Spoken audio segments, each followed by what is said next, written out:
අපි කතා කරන්න යන්නේ 2026 අවුරුද්ද රිලීස් වෙන අලුත්ම හින්දි ඩ්‍රාමා එකක් ගැන.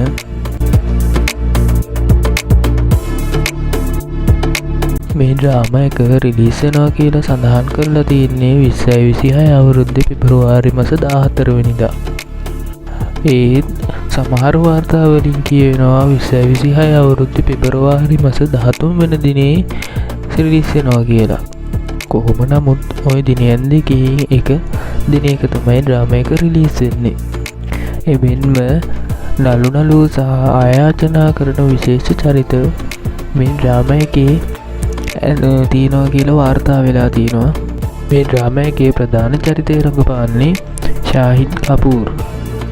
මෙම ඩ්‍රාමා එක ඉතා වේගවත් ක්‍රියාදාමයෙන් පිරිපුන් ලෙස ත්‍රස්තවාදී අංග සමහර අවස්ථාවලදී රොමෑන්ස් හැඩය මිශ්‍ර කර ඇති බව තමයි සඳහන් කරලා තියෙන්නේ.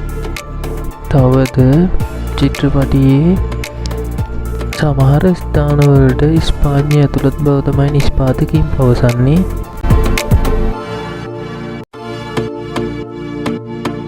කොහොම නමුත් මේ ඩ්‍රාමා එකේ සම්පූර්ණ කතා රේඛාව නිලව හෙළි කරලා නැහැ.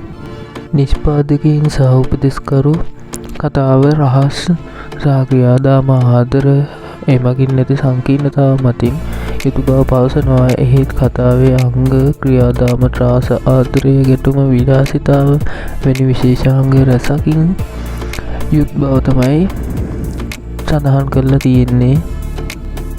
එම ඩ්‍රාමා එකේ නව පෝස්ටරේ ප්‍රකාශයට පත්වීමත් සමග චිත්‍රපටය ආශාවෙන් නැරඹීමට ප්‍රේක්ෂකයන් අතර ශාහිද් විශාල් යුවලින් අලුත්ම කතාවකට අපේක්ෂාව වැඩි වෙලා තියෙනවා. එහෙනම් ඉතින් මේ ඩ්‍රාමා එක ගැන තිබෙන විස්තර ඇත්ත වශයෙන් මේ විදිහටයි. එහෙනම් තවත් අලුත් ඩ්‍රාමා එකක විස්තර අරගෙන නැවත හමු වෙමු.